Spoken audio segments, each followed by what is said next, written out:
So to finish up 6.3, talking about something called composition of functions. And this is a really important topic in Algebra 2 as we're leading into precalculus. Really what this means for what we can do with our functions, expanding our, I suppose, our command of what we can do around functions. So if you recall from the beginning of the year when we very first talked about functions, I explained it in this way. To say that f of just blank, right? A function is I would call it a machine, right? That accepts some sort of input and then does something to it, right? This is my function, right? It's no different than if I were to say the function of the side button on my phone is to turn it on, right? It accepts an input, me pressing the button, and it does something, turns on the phone. Um, right? It follows some sort of rule, so to speak.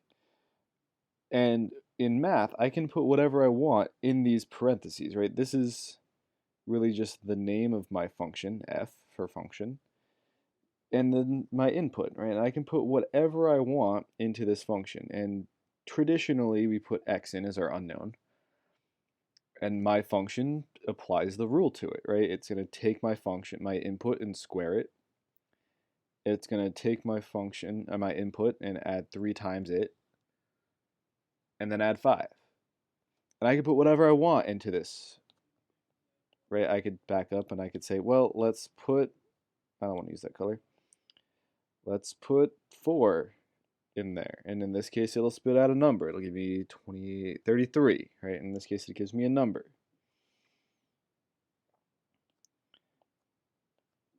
Or I could put a variable, like I said, right? I could put kind of whatever I want and it's going to do something to it. Well, the question now, I suppose, is what happens if I put another function in there? Can I do this? Of course I can do this. I just said I can put whatever I feel like into my function and it's going to work. So what happens now? And that's kind of what we're going to start to get at with these compositions. So to warm up, if I have my function here defined by x squared plus 4x plus 1, and just to kind of rewrite it in my kind of my blank notation, right? F of whatever I put in is going to square it, it's going to quadruple it, and subtract 1. Find f of 3. So in this case, instead of putting in a variable or a function, I'm choosing to put a number in, and I'm going to take that number and I'm going to kind of deposit it into my function, right? So f of 3 is just 3 squared instead of x plus 4 times 3 minus 1, right? It's 9 plus 12 minus 1 is 20. Well, what if I said find f of x plus 1? Doesn't matter. Same thing applies. Same thing happens, right? F of, well, now x plus 1, right? So instead of inserting a number, I'm now inserting an x plus 1 everywhere. So this is going to be x plus 1 squared plus 4 times x plus 1 minus 1. And I can expand this. I know that I have a rule to expand my trinomial here. I can distribute and subtract 1. So if I combine all my like terms, I have x squared plus 6x plus 4, So I can do this. I can evaluate a function with another function. And to do this, we call it composition. So the composition of a function f with a function g is this f of g of x. F of g of x. So let me make that a different color so it stands out a little bit. And it's sometimes denoted with this little circle here. Sometimes this is our notation for composition, and you will see both. And in pre-calc especially, you will see both. What does this mean? Well, here are my x's, right? If I start with all my x's, and I apply a function to it, and if I look at what's going on here, if I look at what's going on in the way I wrote this, if I start with x, well, it's got to go through g first, right? The first thing that happens to it is it gets g applied to it. So it gets my function g. So then it becomes g of x, right? I've plugged my x into the function g and it spit out whatever its result is. Well, then I'm going to take it again and now I'm going to apply, right? I have my g of x now. And that whatever result I have for g of x is going to get f applied to it. Right, so I have my function f that gets applied to g of x, and now I get f of g of x. So it's kind of the baby step version, right? Well, I could just do one big thing and bypass this altogether, and that's to apply my function f of g. And that's what this composition does. It kind of bypasses the baby steps and does everything in one big motion. Here's the analogy I love to use, because this is actually something that we see happen all the time in technology without even realizing it. And I am very proud of this analogy. If we consider something as simple as Instagram and uploading a photo, posting a photo. Well, if you look kind of at the end of the whole process, right? You pick the photo, you apply a filter, then you can like add your caption, you can tag people and all that stuff, right? I'm kind of at that screen. And somewhere on the bottom there are all these little switches, right? I can also choose to share my photo.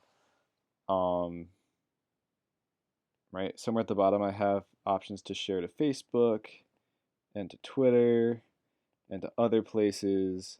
I've got these little like radio buttons I can choose to like flip to denote, oh, share it to Twitter too, right? Well, I have a couple options here. I could choose to post it to Instagram on its own, save the post, and then post it to Facebook on its own, right? I could do the two things separately. I could post it to Instagram, close Instagram, open Facebook, post it to Facebook if I wanted to. But that's a lot of steps, right? That's a lot of work. And if I'm trying to do it quickly, the one thing I do instead is I just check off share to Facebook.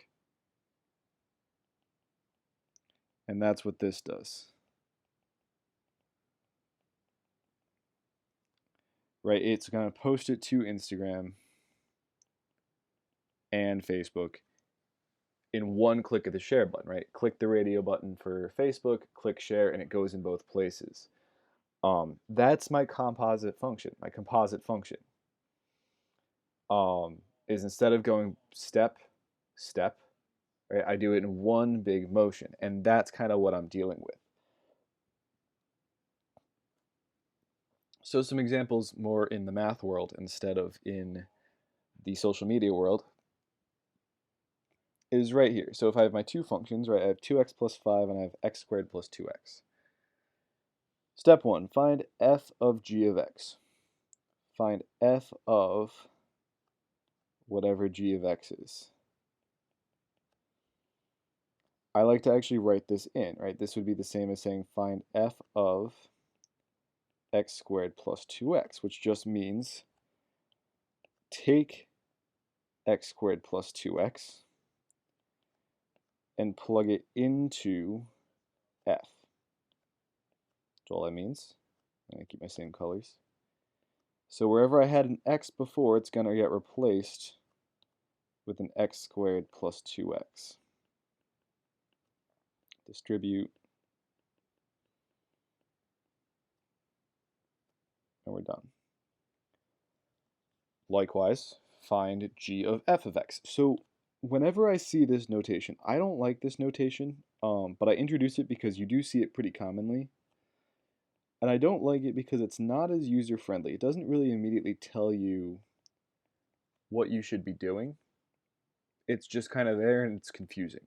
So the first thing I like to do instead is to rewrite this in terms of more user-friendly language.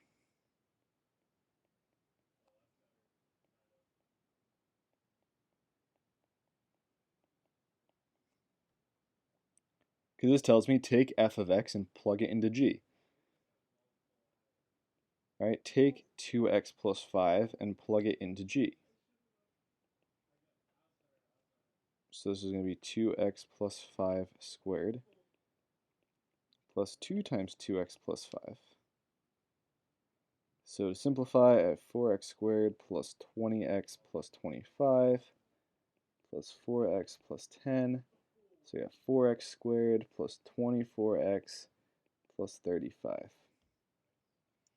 And there's my composite function, my g of f of x. That's all it is. Take the function and plug it into the other function. Evaluate it like you normally would. Well, of course, we can take this a step farther, as we always do, and can evaluate our composite functions. And I have two different ways of going about doing it.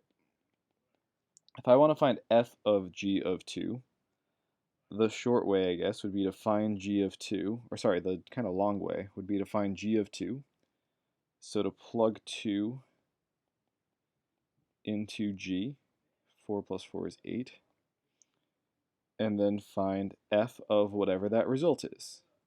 So I'm going to take that and plug it into 2x plus 5, and I'm going to get 21. Or I could just find f of g of x,